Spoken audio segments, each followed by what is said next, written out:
आज की कहानी शुरू करने से पहले जल्दी जल्दी वीडियो को लाइक और शेयर कर दीजिए, चैनल सब्सक्राइब कर दीजिए।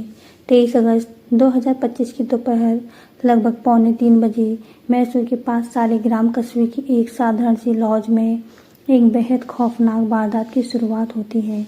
22 साल की दर्शिता और उसका प्रेमी सिद्धराज BN लॉज में एक कमरा लेकर कुछ समय बिताने के लिए आते हैं। कमरा लेने के करीब 10 मिनट बाद ही सिद्धराजू यह कहकर बाहर निकलता है कि वह खाना लेने जा रहा है। दर्शिता कमरे में अकेली रह जाती है। लगभग 15-20 मिनट बाद जब सिद्धराजू वापस लौटता है और दरवाज़ा खटखटाता है तो अंदर से कोई जवाब नहीं मिलता। दरवाज़ा अंदर से बंद था।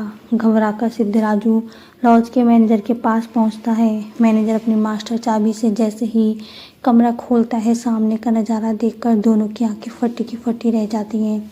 कमरे के फर्श पर खून फैला हुआ था और दीवारों पर मांस के टुकड़े बिखरे पड़े थे। बेड पर दर्शिता की डेड बॉडी पड़ी थी, लेकिन उसका सिर पूरी तरह से गायब था। ऐसा लग रहा था मानो कमरे के अंदर कोई जोरदार धमाका हुआ हो। यह खौफनाक नज़ारा देखकर सिद्धराजू रोने लगा और वहीं बदहवास हो गया। मैनेजर की सूचना पर पुलिस तुरंत मौके पर पहुंचती है और सबको पोस्टमार्टम के लिए भिजवाती है। पूछताछ में सिद्धराजू पुलिस को बताता है कि दर्शिता उसकी प्रेमिका थी और वे दोनों सालों से एक दूसरे से प्यार करते थे। अलग अलग जाति का होने के कारण उनके परिवार इस रिश्ते के खिलाफ थे, इसलिए वे घर छोड़कर भाग आए थे और नई जिंदगी शुरू करना चाहते थे।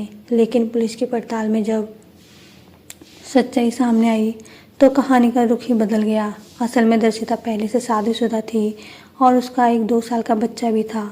उसका पति दुबई में बस ड्राइवर के रूप में काम करता था और परिवार का खर्च उठाता था। पति के विदेश में रहने की वजह से दर्शिता को अकेलापन महसूस होता था, जिसके बाद वह अपने कॉलेज के पुराने प्यार यानी सिद्धराजू के संपर्क में दोबारा आई। धीरे धीरे दोनों की मुलाकातें बढ़ने लगी और उन्होंने साथ भागने का फैसला किया।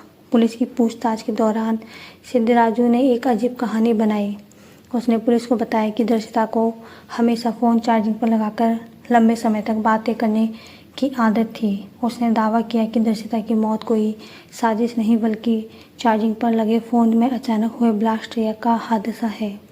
शुरुआत में पुलिस को लगा कि शायद ऐसा संभव हो सकता है, लेकिन जब फॉरेंसिक और पुलिस टीम ने कमरे की बारीक तलाशी ली तो उन्हें वहां से एक इलेक्ट्रॉनिक ब्लास्टिंग सर्किट मिला।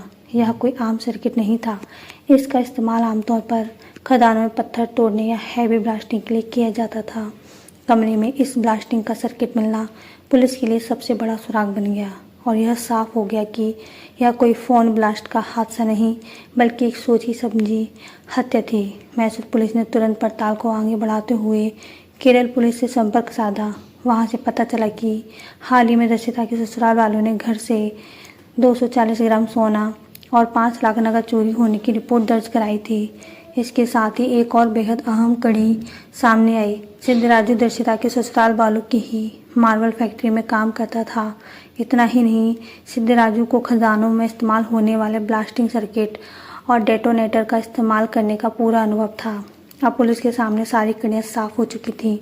सिद्धराजू का ब्लास्टिंग का अनुभव, कमरे में मिला सर्किट और पैसों का तथा सोने का गायब होना, सब कुछ सिद्धराजू की तरफ इशारा कर रहा था।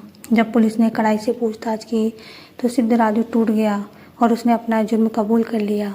उसने बताया कि दर्शिता अपने पति के पास दुबई जाने की तैयारी कर रही थी। साथ ही उसने सिद्धराजू से अपने दिए हुए 80,000 उधार वापस मांगे थे और ना देने पर पुलिस में शिकायत करने की धमकी दी थी। पैसों का दबाव और दर्शिता के दूर जाने के डर से सिद्धराजू को इस कदर पागल बना दिया कि उसने हत्या का खतरनाक प्लान तैयार किया। लॉज में धोखे से उसने दर्शिता के हाथ पांव बांध दिए ताकि वह खुद का बचाव न कर सके।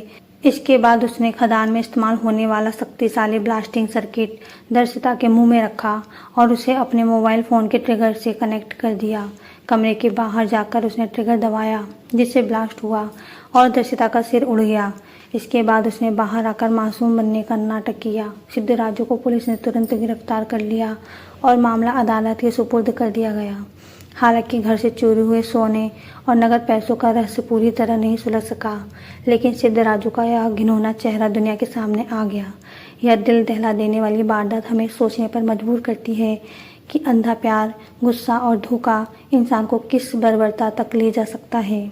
अगर आपको यह कहानी पसंद आई हो तो वीडियो को लाइक करें, शेयर करें और चैनल को सब्सक्राइब जरूर कर दें। सुरक्षित रहें, सतर्क रहें। धन्यवाद। इस वीडियो के बारे में आपकी क्या राय है हमें कमेंट करके ज़रूर बताएं और साथ ही अगर इससे जुड़ा कोई सवाल हो तो वह भी कमेंट कर दें। जब तक के लिए बने रहिए। धन्यवाद।